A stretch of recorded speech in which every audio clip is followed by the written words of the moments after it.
What do you think you're doing in their bed?" Silas Beauregard's voice cut through the quiet like a whip. The notorious slave master stood in the nursery doorway, dripping from the rain. His coat stuck to his body, and his face was full of anger. The lamp in his hand shook, making shadows dance across the room. Janet, the newly auctioned slave, looked up from the bed, sleepy and confused. She hadn't moved much. She was lying between the twins like she belonged there. Mason's head was on her shoulder. Micah held onto her sleeve. Both boys were fast asleep, breathing soft and slow. Their faces looked calm, like they had not been in a long time. "I told them a story," she said quietly. Silas walked closer. His jaw was tight. His fingers squeezed the lamp so hard his knuckles turned white. Then, without saying anything, he slapped her across the face. The loud sound made the dogs bark outside, but the boys didn't wake up. This is how the story began. It was the year 1850. The Beauregard plantation that housed over 150 slaves sat on a rise at the edge of a river in upstate New York, far from the noise of the cities and deep into the countryside where the trees were tall and the air hung heavy with the smell of earth. It stretched across more land than most men could walk in a day, with cotton fields, barns, and rows of small cabins where the slaves lived. The big house was painted white, with tall pillars and wide windows that always looked clean. In front of the house was a circle of gravel where horse carriages rolled in, and behind it was a fenced yard where two small boys often played, though not always happily. The house was quiet most of the time, with long hallways and wide staircases, but it had not known peace in a long while. Not since the lady of the house had died and everything began to fall apart. Master Silas Beauregard was not a kind man, though he wasn't the cruelest either. He was tall and broad-shouldered, with brown hair always combed back and a face that looked carved from stone. Since his wife had passed from fever 2 years ago, he had become more closed off, less patient, and more angry at the world. Some said he had once laughed with ease, but none had seen it in a long time. His twin sons, Mason and Micah, were only 5, with pale skin and blonde curls like their mother. But the boys were strange now, quiet one moment and wild the next. They cried at night, screamed in their sleep, and refused to eat when new nannies came. Silas had hired white women from Albany and Boston, even one from as far as Virginia, but none lasted more than a few weeks. The last one had run out in tears, her clothes torn by the boys' tantrums. Something in those children was broken. When Janet arrived, she was not brought to the house but straight to the quarters. She was just 18, dark-skinned, slim, with big brown eyes and short coiled hair that still smelled of the ship. She had been bought at auction a week before, said to be from a plantation near Savannah. The overseer had brought her with a few others, and she had not spoken much since. Quiet as shadow, she did as she was told, washing, folding, scrubbing floors. But Miss Alder, the housekeeper, noticed the way the boys looked at her when she passed. One evening, they followed her out to the back steps and sat near her while she hummed a soft tune. No screams, no tears. Just silence. The next day, Miss Alder put Janet on laundry duty inside the house. And by the end of that week, Mason had reached for her hand when he had a nosebleed. That had never happened with anyone else. It was a stormy night when it happened. The house creaked with wind, and the rain hit the roof like stones. The twins had refused to sleep again, crying for their mother, calling for someone who wasn't there. Miss Alder had tried, the cook had tried, even Silas himself had sat beside them in their room until his temper snapped and he stormed out. In the end, it was Janet who walked into the nursery quietly and sat at the edge of their bed. She didn't speak much, just hummed low, a tune from her own childhood, and laid down with the boys tucked on either side of her. She fell asleep that way, fully clothed, her arms over the children like wings. For the first time in weeks, they slept without a sound. No nightmares. No screams. But when Master Silas entered the room just past midnight, cold and wet from the storm after checking the barns, and found the slave girl in the bed beside his sons, his anger exploded like a match to dry hay. He froze in the doorway first, unbelieving. Then his boots stomped forward, and his voice broke the calm like glass. "What in God's name do you think you're doing in my son's bed?" Janet woke with a start, heart pounding, eyes wide. The boys stayed asleep, curled close to her. She opened her mouth to explain, but the words did not come fast enough. Silas' hand came down hard across her cheek. The sound rang through the nursery. She gasped, more in shock than pain, and stumbled back. "Get out," he barked, rage in his voice. "You filthy thing. I should have you whipped for this. Sleeping where you're not allowed. You dare? You dare." Janet held her face, but didn't cry. Her eyes locked with his, full of something like confusion and fear, but not shame. She opened her mouth again, and this time she spoke. "They asked me to stay. They was scared. I didn't mean no harm, sir." But Silas was not listening. His breath came fast and sharp. He turned to call the overseer, but before he could, Mason stirred. Then Micah. Both boys sat up, eyes wide. Micah started to cry. "Where's Janet?" he wailed. Mason began to scream, pointing at his father. "You hit her. You hit Janet." Silas turned slowly, stunned, watching as the boys reached for the girl he had just struck. They clung to her dress, sobbing now, their tiny hands grasping at her sleeves. It was the first time either boy had cried for someone other than their mother. Silas stood frozen. He had expected them to be confused, maybe upset, but not this. Not heartbreak. Not anger. Miss Alder came rushing in, her nightcap askew. She stopped in the doorway, her eyes going from the master to the crying boys to Janet, still holding her cheek. No one spoke. The thunder rolled outside, and the house groaned again with wind. Silas looked at his sons and then back at Janet. Something inside him shifted, just a little. But it was too late for the words he should have said. Janet rose slowly, lifted Micah's hand from her sleeve, and gave him a soft kiss on the forehead. She did the same to Mason, who whimpered but let go. Then, with her shoes in one hand and her cheek red and swelling, she walked out of the room. She did not cry on the way down the hall, nor when she reached the servants' stairwell. Miss Alder followed a few steps behind, but said nothing. The sound of the boys' sobs faded as she reached the back door and stepped into the rain. It had quieted now, no longer a storm but a drizzle, soft and cold. Janet walked back to the quarters alone, her dress wet, her feet bare on the mud path. The other slaves watched from their windows, but none came out. She reached her cabin, lit a candle, and sat on the edge of her straw bed. Her fingers brushed the sore spot on her face. But her eyes stayed dry. Because pain was not new. Shame was not new. But what had happened in that room, with those boys crying her name, that was real shame. The next morning, a hush sat over the Beauregard house like dust. No laughter, no footsteps, not even the usual creaking of floorboards could be heard. Inside the big house, Master Silas stood alone in his study, staring out the tall window with his arms folded tightly across his chest. His knuckles were white, and his jaw clenched every few seconds. The sound of the slap still echoed in his ears, though no one else mentioned it. He had slept none. He had wandered the halls through the night, thinking of the way Janet had looked at him, not with fear, not with hatred, but with a silence that burned. He had not struck a woman before. His late wife had once said his temper would be the ruin of him, and now he could feel something beginning to crack inside that had been held too tightly for too long. Downstairs, Miss Alder moved quietly through the kitchen. She stirred the boys' porridge slowly, though neither had touched their breakfast. The twins sat at the table without speaking, their heads low, spoons untouched. She had never seen them so still. Usually, mornings were filled with screaming, thrown food, and tantrums. But this morning, the house was too quiet. It was the kind of silence that felt wrong, like holding your breath underwater. The cook tried to hum a tune to break the silence, but it faded quickly.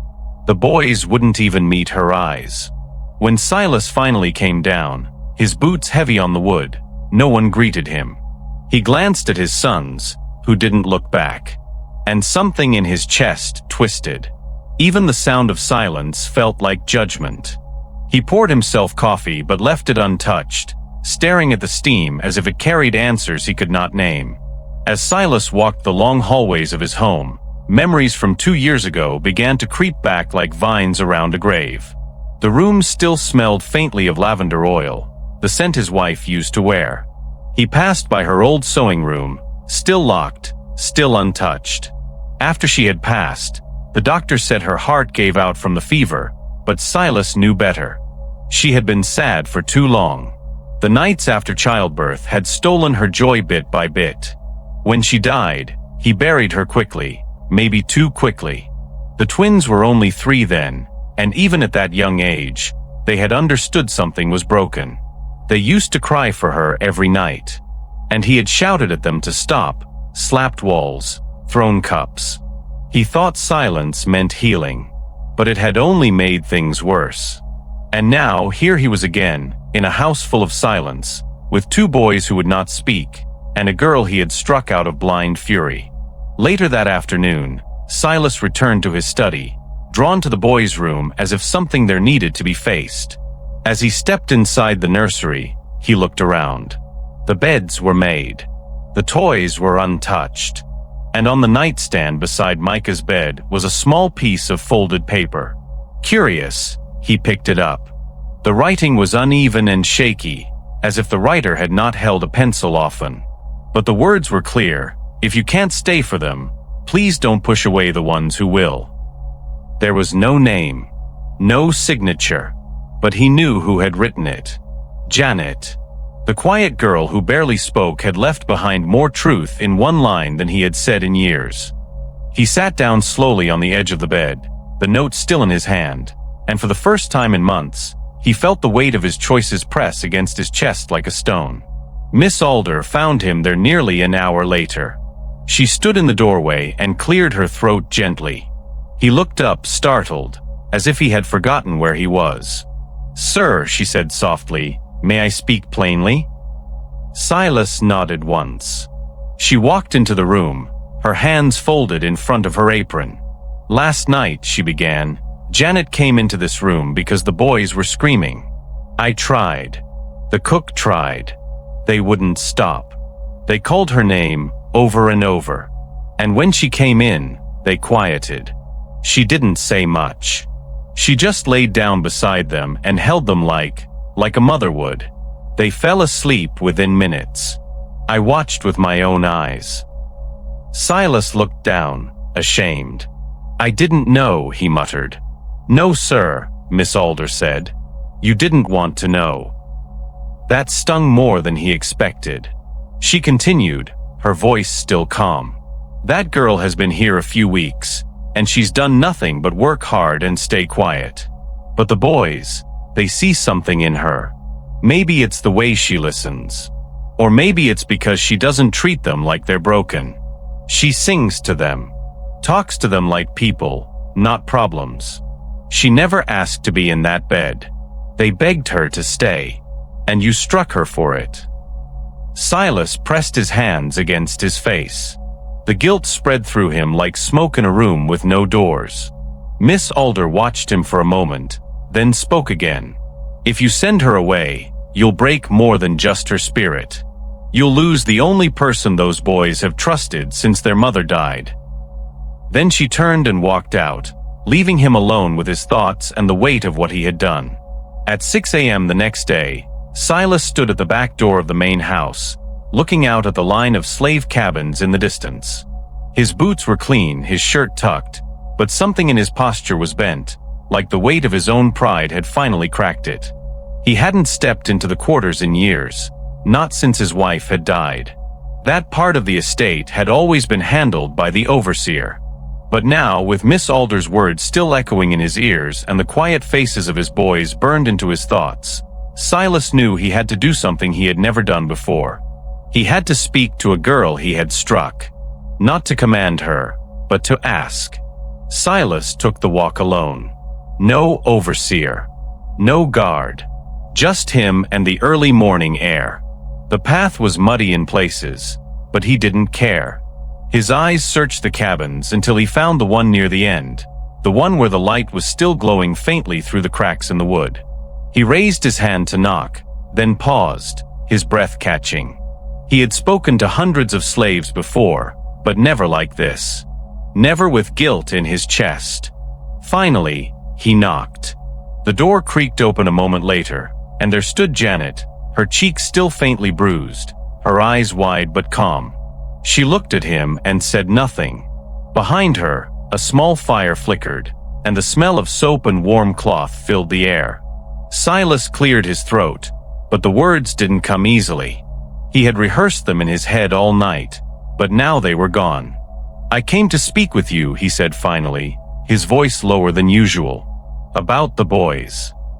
Janet blinked once, then stepped aside without a word. He entered slowly, awkwardly, like a man stepping into a church for the first time. The cabin was small, just a bed, a stool, and a basin. But it was clean and quiet. Silas stood in the center, unsure of what to do with his hands. Janet sat on the edge of her bed, her eyes still on him. "I was wrong," Silas said, and the words felt heavy in his mouth. "I was wrong to strike you. I didn't understand what I was seeing." Janet gave a slight nod but didn't speak. Her silence made him shift his weight. "Miss Alder told me everything. How they called for you. How you helped them sleep. I can't explain what happened in me that night. I saw you there, and I reacted like a fool." He took a breath, then added, "The boys haven't spoken since. Not a word. Not a laugh. I think they need you. And I'm willing to do what's needed to make that happen." Janet's eyes softened slightly. She folded her hands in her lap and finally spoke, her voice calm and even. "What would you ask of me, sir?" Silas stepped forward. "I want you to help with them.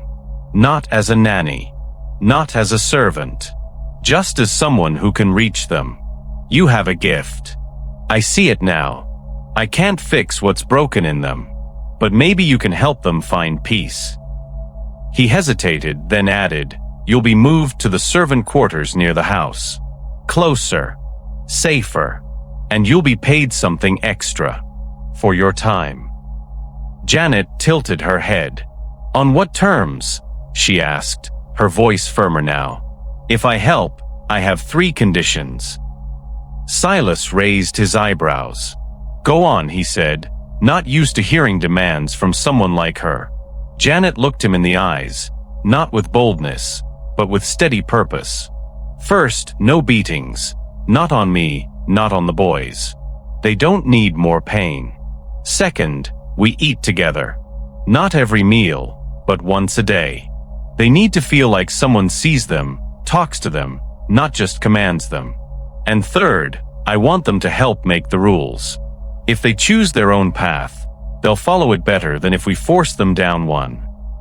Silas was quiet for a moment. These weren't unreasonable requests, but they were unusual. He nodded slowly. "Agreed," he said. "No beatings. Shared meals. And we'll sit with them together to set rules. You have my word." For the first time since she opened the door, Janet gave a small nod of approval.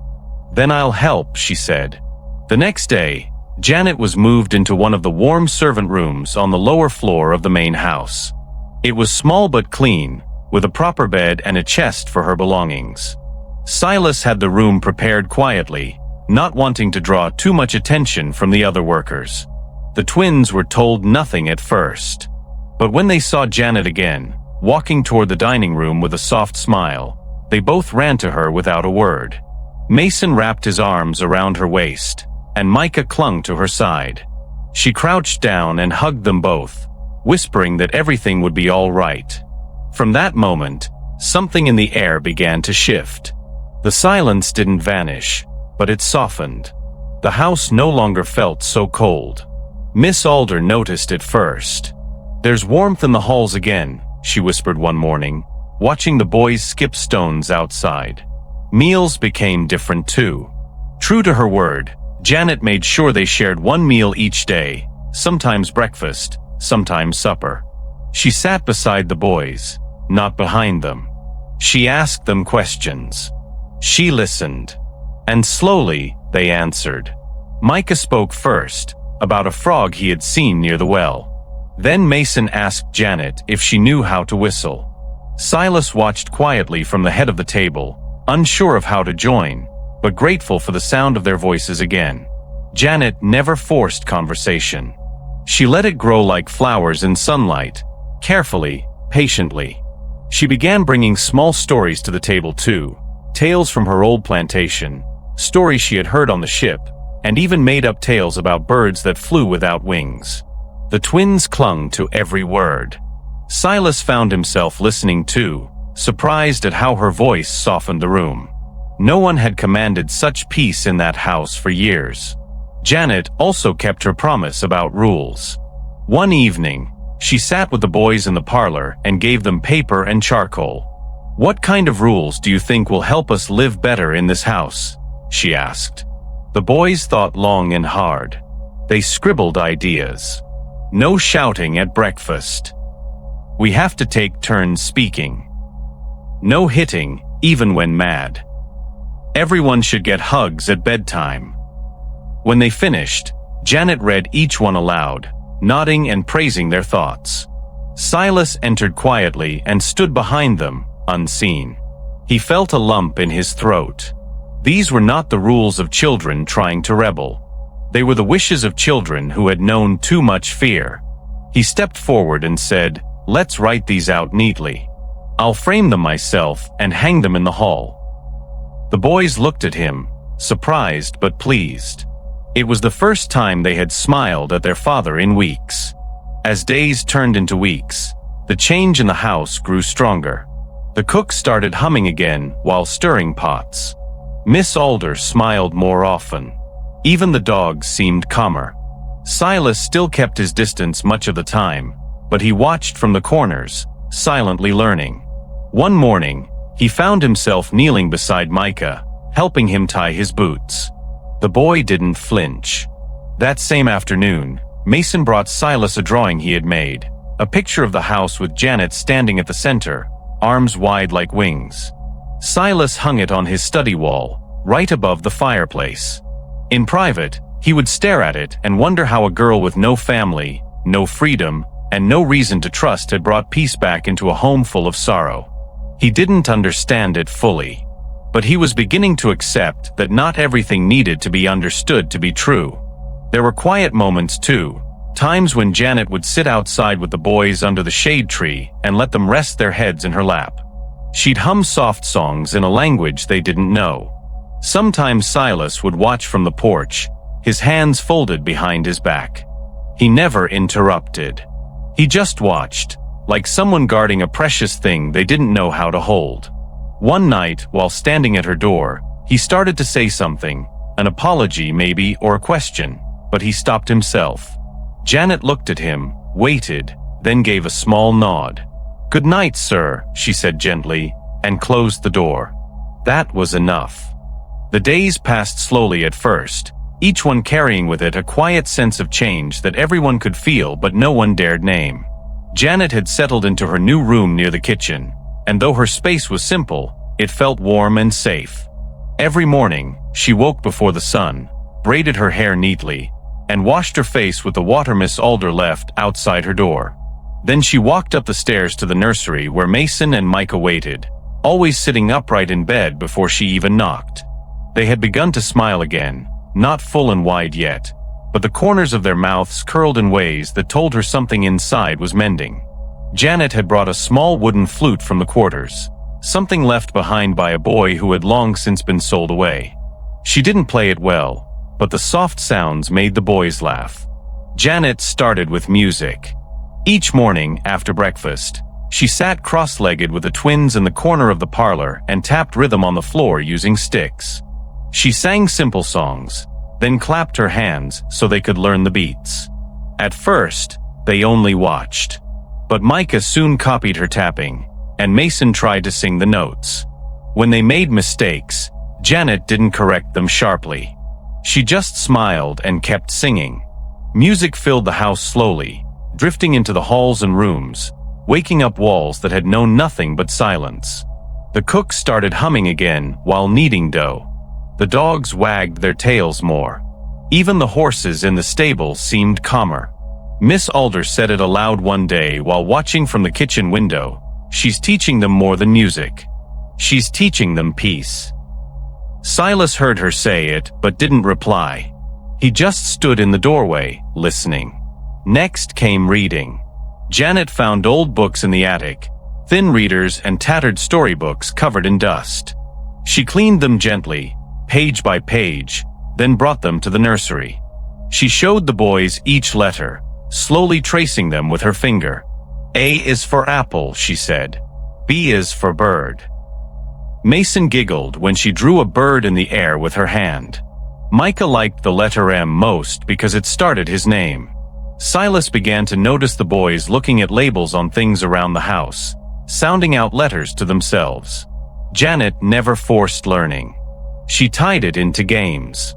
"Let's find 3 things that start with S," she'd say. The boys ran through the halls calling out words. Spoon, sock, stairs. Their laughter rang out like wind chimes on a sunny day. For the first time in a long while, Silas began to linger in rooms where his sons played, instead of avoiding them. Then came storytelling. Janet had a gift for it. Each afternoon, just before supper, she would sit between the boys in the nursery with a candle burning low and tell them tales. Some were old folk tales passed down from her grandmother. Others were made-up stories about talking animals, magical trees, or secret worlds found behind garden walls. The twins listened with wide eyes, their bodies pressed close to hers as if the stories were blankets. Sometimes, Silas stood just outside the nursery door, hidden by the frame, listening in silence. He heard them laugh, gasp, ask questions. He noticed the way Janet's voice changed for each character, how her face shifted with each emotion. It was more than performance. It was healing. These stories were stitching pieces of their hearts back together. Silas didn't know how to name the feeling in his chest when he watched them, but it wasn't cold anymore. Something in him was warming. Janet did not try to replace their mother. She didn't speak of her unless the boys brought her up. When they did, Janet listened quietly and nodded. "Mama liked flowers," Micah said one day. "She used to sing to us at night," Mason added. Janet gently asked what kind of songs, and the boys tried to hum them. The tune was broken and unsure, but Janet caught the rhythm and added her own soft notes to carry it. From then on, they ended each evening with a lullaby, sometimes one from their mother, sometimes one from Janet's home. It became a ritual, a thread of comfort the boys held onto. And Silas noticed. He came to supper more often, sitting quietly at the end of the table while the boys chatted and Janet smiled gently. He didn't speak much, but he listened, nodding along. One evening, Micah passed him a plate without being asked. Silas said thank you. Then one night, the peace broke. A scream pierced the house just after midnight. Silas sat upright in bed, his heart pounding. He threw on his robe and ran toward the nursery. Miss Alder came rushing out of her room, clutching a lantern.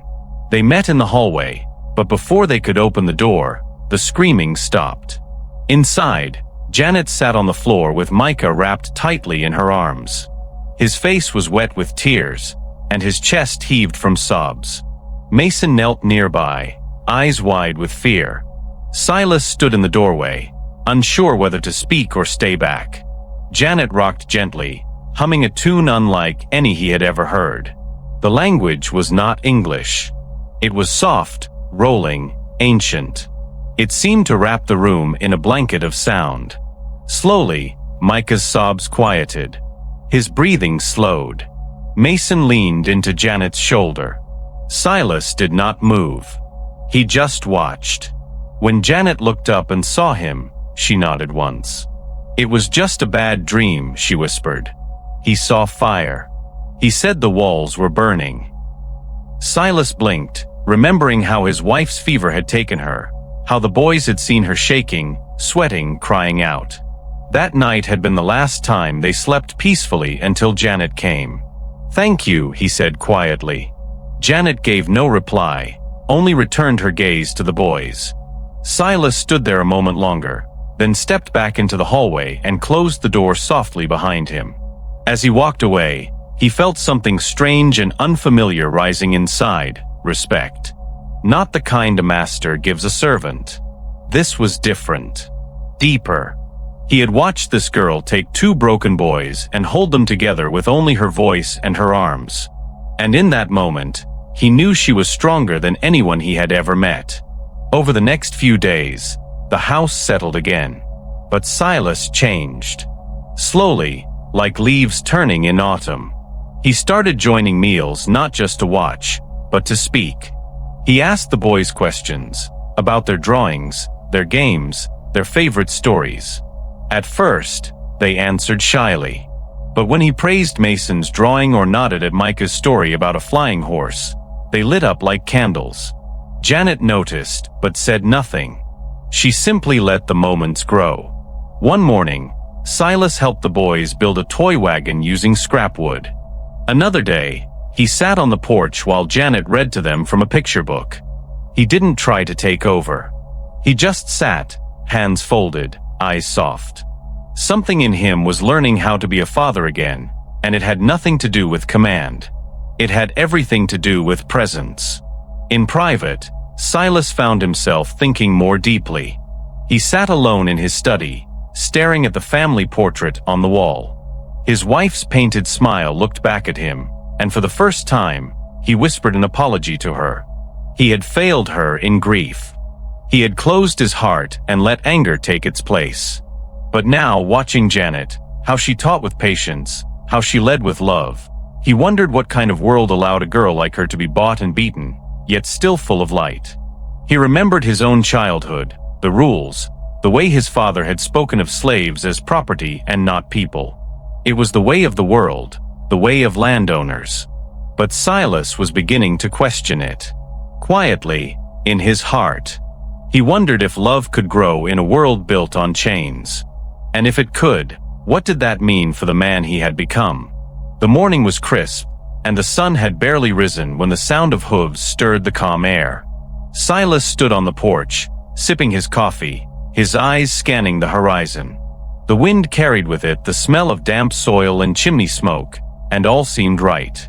But as the rider came closer, Silas's jaw tightened. It was Mr. Langston, owner of a large plantation to the east, a man known for his strictness and opinions. His face was long, with sharp eyes and a thin mouth that rarely smiled. As he dismounted, he didn't bother tying his horse. His boots clicked loud against the porch steps, and before Silas could greet him, Langston spoke. "Heard some strange things coming out of your house, Silas. Thought I'd pay a visit and see if they were true." His voice was like gravel, rough and cold. Silas motioned him inside with a nod, his grip on the coffee cup tightening. Inside the parlor, the air grew tenser. Langston sat on the edge of the couch, leaning forward as if ready to strike. "You've got people talking, Beauregard," he said, "and not in a good way. They say your boys are being raised by a slave girl, that she sleeps under your roof, teaches your children, even eats at your table." Silas remained standing, jaw clenched. "She helps them," he said evenly. "She's done more for them than anyone else has since Rebecca passed." Langston scoffed. "That's the problem, Silas. You're letting a slave girl fill your wife's shoes. You're getting soft. If word gets to the council, they'll say you've lost your mind. Or worse, that you're unfit to raise white heirs. You know how people talk." The words were sharp and meant to wound. But Silas held firm, though his fingers itched. "I'll raise my sons how I see fit. They are safe. They are healing. That's what matters." Langston stood now, stepping closer. "What matters is that your land, your name, and your boys stay clean. You let a girl like her get too close, people stop seeing her as property. Then what? You planning to make her mistress of the house next?" Silas's eyes narrowed. "Watch your tongue." Langston didn't back down. "You've always been too soft. That's why Rebecca's folks didn't trust you. You should hear what they're saying now. They want to come up from Boston. They're talking about taking the boys, saying they'll raise them right, with proper care. You let this go on, Silas, and you might not have sons to raise much longer." The room fell quiet. Silas didn't move. His heart beat fast, but his voice was cold when he spoke. "You've said enough. You're a guest, but if you speak about her again like that under my roof, you won't be welcome here again." Langston snorted, grabbed his hat, and left. That night, the house felt heavier. The boys had gone to bed early, worn out from playing by the stream. Janet sat quietly in the corner of the kitchen, mending a torn sleeve while the fire crackled low. Silas leaned against the wall, watching her without speaking. Miss Alder moved through the pantry, putting jars in place, but her eyes kept glancing toward them. The weight of Langston's visit still pressed against Silas's chest. He had not told Janet about it. Not yet. But the words kept echoing. They want to take the boys. He knew Rebecca's parents never approved of him. They had wanted her to marry a man of law, not land. After her death, he received only one letter from them, a cold note of sorrow. Now, it seemed they were ready to come north and take what remained of her. Silas clenched his fists behind his back. The thought of losing his sons chilled him deeper than any winter wind. Within days, the rumors spread further. Silas overheard whispers from the stable hands, uneasy glances from townsfolk when he visited the mill. The blacksmith didn't meet his eyes. The general store clerk gave him short answers. Even the pastor hesitated when shaking his hand after Sunday service. It was clear the town had turned. Stories twisted with each retelling. Some claimed Janet slept in the master's bed. Others said she wore his late wife's dresses. All lies, but lies with sharp teeth. Silas tried to ignore them, but the pressure grew. Letters began arriving, first from Langston again, full of veiled warnings, then from Rebecca's sister, written in neat, cold script. "We intend to visit and speak on behalf of the children. There are concerns being raised. Please prepare for a discussion with the elders." Silas crushed the letter in his fist and threw it into the fire. He sat alone for hours that night, staring into the flames, wondering what line he had crossed and if he could still defend it. Miss Alder found him in the study 2 mornings later, staring at the boys' drawing hung above the fireplace. "You need to prepare," she said gently. "They'll try to twist things. Make it sound worse than it is." Silas didn't look away from the picture. "Is it worse?" he asked. "Have I done wrong by them?" Miss Alder shook her head. "You've saved them. No one else could have reached them like she did. Not even you. But now you have a choice. Are you going to protect that truth, or bury it to please men who never cared for this house or these boys?" Her words struck deep. Silas had grown used to commanding others, to giving orders and being obeyed. But this was different. This wasn't about land or money. This was about who he was as a father, and whether he had the courage to stand for something no one else would. He nodded slowly. "Then let them come. I'll face them." The meeting was set for the following week. 5 elders from the county, 2 church leaders, and a legal man from Boston, all white, all powerful, would sit in judgment. Rebecca's family sent her cousin, Charles Everston, a tall, smooth-speaking man who dressed in fine coats and carried books under his arm. Silas didn't trust him. He arrived early, walking through the halls of the house as if he owned them already. "The wallpaper is faded," he said coldly. "Not what a child should grow up around." Silas ignored him. On the day of the meeting, chairs were arranged in the dining room, the long table cleared. Janet helped prepare the space, but was told she could not be present during the talk. She didn't argue. She simply touched Micah's shoulder and whispered, "Be brave." The boy nodded and hugged her waist. Mason watched from behind the doorway, his eyes wide with worry. Silas saw all of it, and his heart ached. The elders arrived just after noon. They wore black coats and tall hats, their faces drawn and serious. Pastor Willoughby opened the meeting with a prayer, though his voice lacked spirit. The others sat stiffly, opening notebooks and placing spectacles on their noses.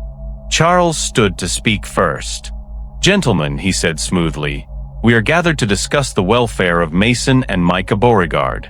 It has come to our attention that their father, while grieving the loss of his wife, has made questionable decisions in their upbringing.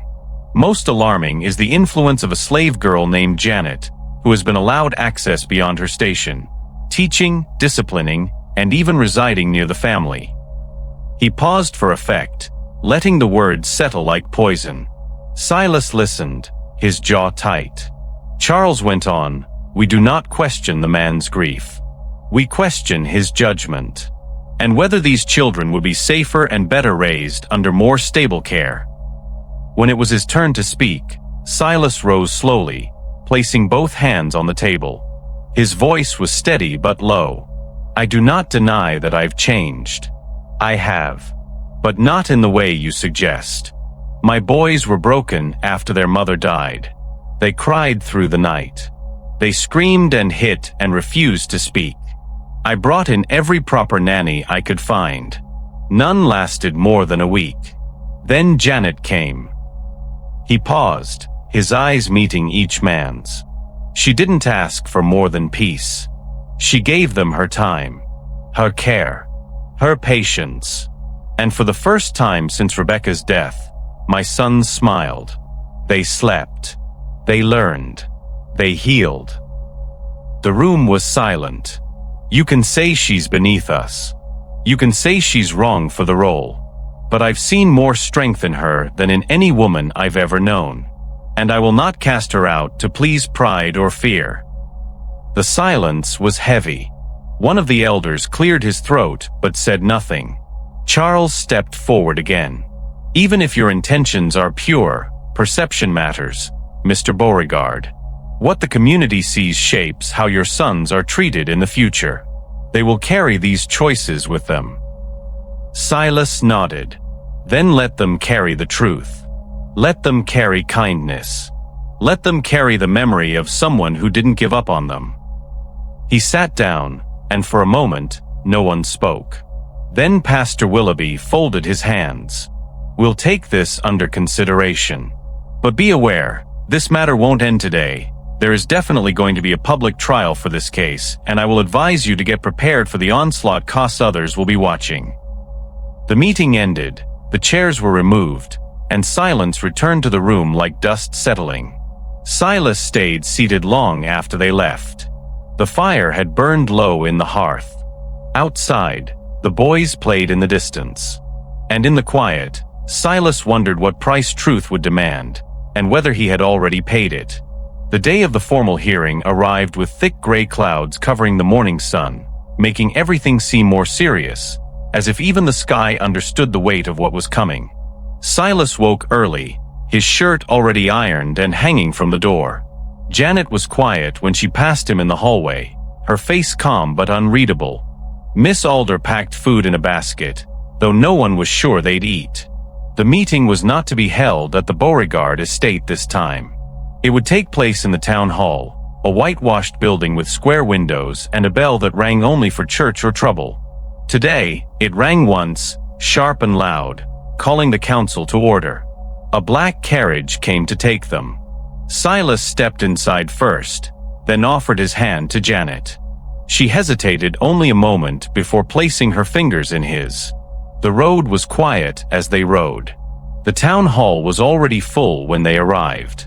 Men in tall hats and stiff collars filled the benches. Women whispered behind lace gloves, their eyes on Janet the moment she stepped through the door.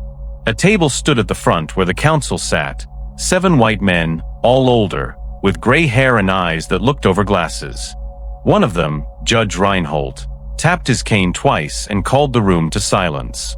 Beside the judge sat Charles Everston, Rebecca's cousin, who rose quickly to speak. He walked slowly to the center of the room and turned to face the council. "Gentlemen," he began, his voice smooth and practiced, "we come here not out of cruelty or envy, but out of duty. My cousin Rebecca gave her life to this house, to her family.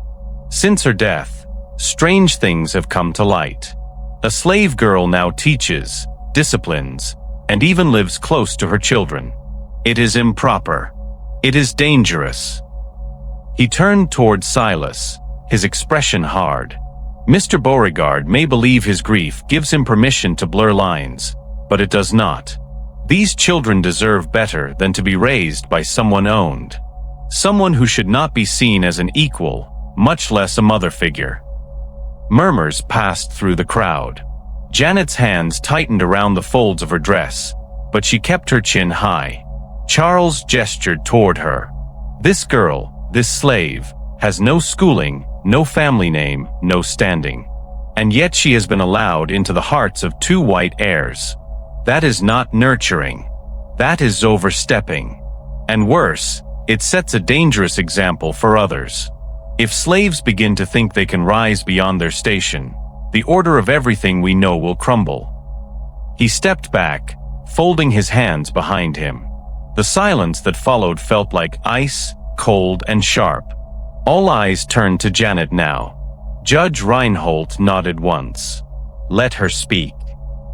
Janet rose slowly, her back straight, her eyes forward.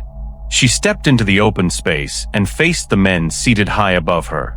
She didn't look at the crowd. Her voice, when she spoke, was soft but clear. "I didn't ask for none of this," she began. "I was bought like the others. I worked hard. I kept quiet. I followed the rules. Then one night, I heard the boys crying. They weren't eating. They weren't sleeping. They weren't smiling. I sat with them. That's all I did. I sat and I listened."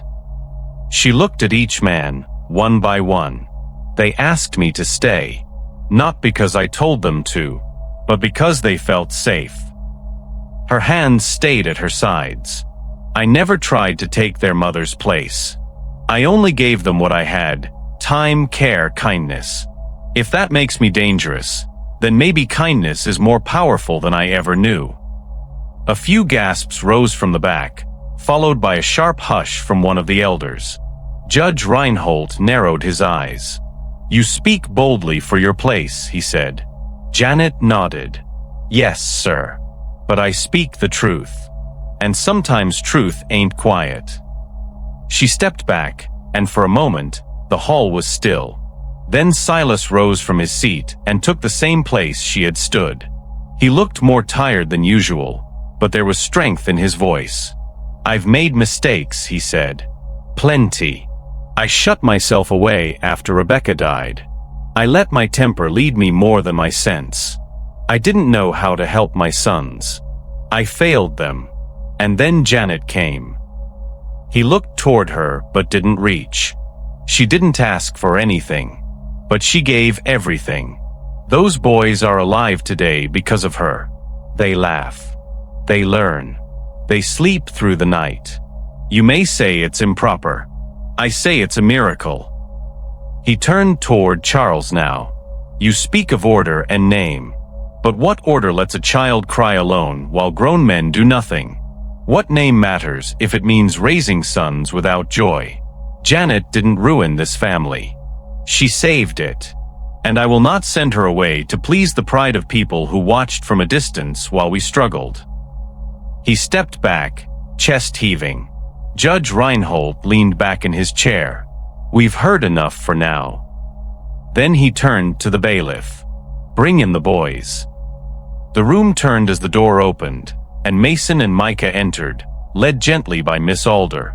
They wore clean clothes and nervous faces, their small hands gripping tightly together. The judge bent low. "Boys," he said, "do you know who Janet is?" Mason nodded quickly. "She's our friend," he said. Micah added, "She sings to us. She stays when we're scared. The judge asked, "Do you want her to stay?" Both boys shouted, "Yes." Gasps rang out again, this time louder. One woman in the back dropped her handkerchief. Charles looked down, lips pressed tight. Silas stepped forward quickly and placed a hand on each boy's shoulder. "That's enough," he said softly, and Miss Alder led them back out. The judge tapped his cane twice. "This is a difficult matter," he said. "On one hand, we cannot ignore the concerns raised. On the other, we cannot deny the good this girl has done. It is clear she has become part of these children's lives." He paused. "We will not remove the boys from Mr. Beauregard's care at this time. But let it be known, this court expects proper boundaries. We will be watching." Charles sat down heavily, defeated. Judge Reinhold turned toward Janet. "You are not free," he said plainly. "But from this day forward, you are under written protection. No man on this council may harm or sell you without cause. Do you understand?" Janet nodded silently. The hearing ended shortly after. Silas and Janet walked out of the town hall side by side, the eyes of every person there burning into their backs. Miss Alder met them at the carriage with the boys already inside. No one spoke during the ride home. The road stretched long and quiet, lined with autumn trees shedding yellow leaves like whispers. At the house, the boys ran straight to their room, tired from the weight of grown-up things. Miss Alder returned to the kitchen. Silas and Janet stood in the entryway for a long moment. He looked at her, his voice thick. "I'm sorry you had to stand there alone." Janet shook her head gently. "I wasn't alone," she said. "Not when they cried out for me." Silas reached into his coat and handed her the paper Judge Reinhold had signed. "Keep it close," he said. "It's not freedom, but it's protection." She folded it neatly and nodded. "It's enough. For now." Years passed, but the house on the Beauregard estate did not return to what it once was. It became something different, quieter in some ways, yet more alive. The seasons shifted like old pages, and with each change, Mason and Micah grew stronger, taller, and brighter. They no longer cried in the night or fought invisible fears. They read books aloud in the sitting room, played games under the big oak tree, and helped in the kitchen without being asked. Janet was still at the heart of it all. Though time had softened some things, it had not erased the truth of who she was or what she had endured. She walked with grace, but her back still held the curve of burden once carried too long. Her hands taught letters and braided hair, but the old burn across her wrist remained. No one asked her to hide it. Not anymore. In that house, she was no longer just a helper, she was family. Silas grew older too, though slower. His hair thinned at the sides, and his steps lost some of their sharpness. He no longer barked orders across the yard. He didn't need to. People listened now because they wanted to, not because they feared him. He began keeping fewer papers on his desk and more books, journals on learning, on farming, on peace. One spring morning, he called Janet to the study. The sun poured through the window, catching dust in the air like gold threads. Silas sat behind his desk, a small wooden box in front of him. "I've been working on this," he said, sliding it forward. Inside was a folded parchment sealed with wax. "It's yours. It frees you. Fully. Officially. No conditions." Janet stared at it, her breath caught in her throat. "Why now?" she whispered. Silas looked at her carefully. "Because I should have done it long ago. And because there's more." He reached for another paper. "This one names you guardian of the boys. If something happens to me, they stay with you." His voice was steady, but his eyes were heavy with emotion. "No one else. No courts. No council. You." Janet didn't answer right away. She unfolded the first paper slowly, her fingers trembling. The words were clear. She was no longer property. She was free. Her name, written plainly, stood beside Silas's signature and the seal of the state. Her hands touched the second page, and tears welled in her eyes. "You trust me with them?" she asked. Silas nodded. "They already belong to you, Janet. They just don't know the world might try to say otherwise." For a long moment, nothing moved. Then Janet stepped forward, and instead of words, she simply placed her hand on his, no longer as a servant, but as someone equal in soul. It was the first day she allowed herself to hope that the past didn't have to own the future. The papers were hidden safely in a chest beneath Silas's bed, though copies were placed with a local notary and lawyer, just in case. Life on the estate shifted gently after that.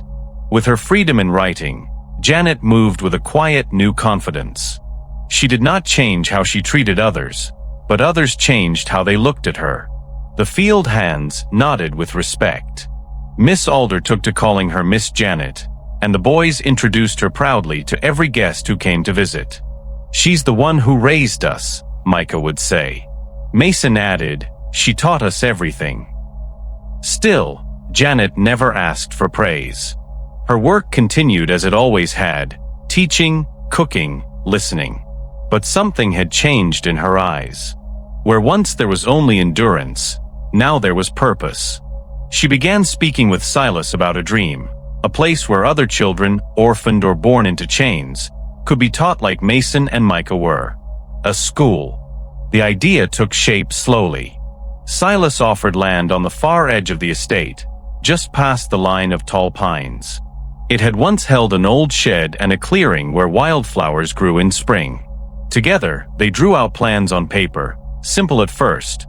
One large room, wide windows, wooden benches. Janet wrote out what would be taught: letters, numbers, songs, stories, manners, planting and care. "Not just lessons," she said one evening while drawing on the table, "but a way to teach children they matter, that their minds are strong, that their voices mean something." Silas nodded quietly. The workers on the estate helped build the school, plank by plank, nail by nail. The boys helped paint the walls white. Miss Alder sewed curtains. Even the cook baked pies for the workers. It was a shared project, one born not of wealth, but of belief in something better. By autumn, the small school stood ready, doors open. The first students came shyly. 5 children at first, 3 boys, 2 girls. All were born to mothers who worked the land or had died in silence. Janet welcomed them with open arms, calling each by name. She sat with them under the tree before classes began, told them stories, gave them honey bread, and sang songs in soft voices. She used the same techniques she'd used with Mason and Micah: patience, kindness, and rules made with their help. They painted their own names on the wall with chalk. They wrote stories on slates. They planted flowers in the windowsills. Slowly, more children came. 10, then 15. Some walked from far farms. Others were sent by families who had little but wanted more. Silas visited often, standing at the door and watching Janet guide the children like a river around stones. He never interrupted. He just listened, letting the sound of learning fill him in ways he had never known as a boy. Despite the joy, Janet carried her past with her always. The scars on her arms. The ache in her shoulder when it rained. The dreams that sometimes still woke her in the night. She never pretended it hadn't happened. Instead, she used it as fuel. "You come from something hard," she told one boy who cried during writing lessons. "But that don't mean you ain't made for something better." She spoke softly but firmly. The children listened because she had earned every word. She never raised her voice, never raised her hand. And yet, no child dared disappoint her. There was a strength in her silence, a leadership not from force but from love. Some evenings, Silas would sit on the porch and watch her walk back from the school with chalk on her fingers and dirt on her skirt. The boys would run to meet her, even as they grew taller than her. She laughed more now. But it was never careless. On the first spring day after the school's opening, they held a small gathering. Families came. Food was shared. Children sang songs Janet had taught them. And at the edge of the school, beside the white steps, Silas brought a sapling wrapped in burlap. "We need something to mark this place," he said. "Something that grows like they will." Together, he and Janet dug a small hole in the earth. The children stood in a circle, watching. Mason handed the tree to Micah, who placed it in the ground. Janet pressed the dirt down with her hands, her fingers strong but gentle. "This tree will see more than we ever will," she said. "It'll remind folks that something good started here." The sun lit the leaves as the wind passed through them. The children clapped. Silas stood beside her and whispered, "A promise planted." Janet smiled. "And one we'll keep," she said. And deep inside, she meant it. The morning air had grown sharper, with the first signs of winter curling through the leaves outside the Beauregard house. Inside, the rooms had gone quieter. The laughter of children still echoed from the school in the distance, but the main house now moved slower. Silas had grown weaker over the past months, his steps shorter, his voice hoarser. It began with coughing in the evenings, then longer naps during the day. Janet noticed it first. She brought him warm tea with honey, wrapped blankets around his shoulders, and urged him to rest more. The doctor came and left with no clear answers, only a long face and a warning: "It's his time. Make him comfortable."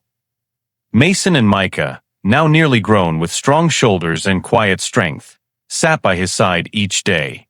Janet never left him. She read aloud when he could no longer keep his eyes open, and held his hand when the pain made him clench the sheets. The room Silas stayed in overlooked the back fields where the oak tree still stood. From his bed, he could see the children running in and out of the schoolhouse Janet had helped build. One afternoon, with the fire low and the room dim, he motioned for her to come close. She sat on the edge of the bed, her hands folded. Silas looked at her, not with the eyes of a master or even a man of land, but as someone seeing the truth of another soul. "You gave them life again," he whispered, his voice cracking. "Those boys, they were slipping from me. I didn't know how to hold them. I didn't know how to love them right." Janet didn't interrupt. "You came into this house with nothing," he continued, "and left it full. You made it a place of peace." His hand trembled as it reached for hers.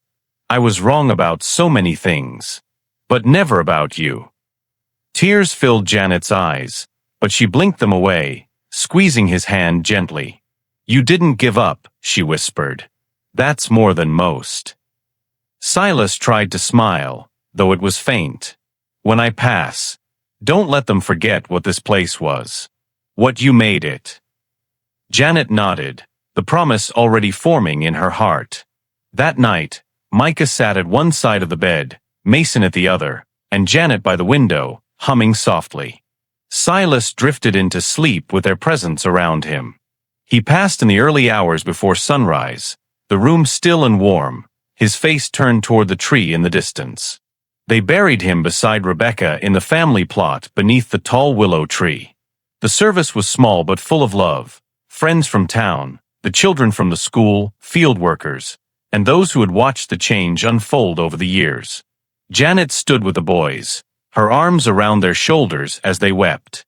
The legal papers Silas had prepared years before were opened and read aloud in the study. His signature, bold and clear, left no room for doubt. "In the event of my passing, full guardianship of Mason and Micah Beauregard is granted to Miss Janet, in respect of her unwavering care and in recognition of her rightful place in this family." There was silence after those words. No one objected. No one dared. The lawman present nodded and handed Janet a second paper, her freedom confirmed again, witnessed and filed. She said nothing, but her hand clutched the folded documents tightly.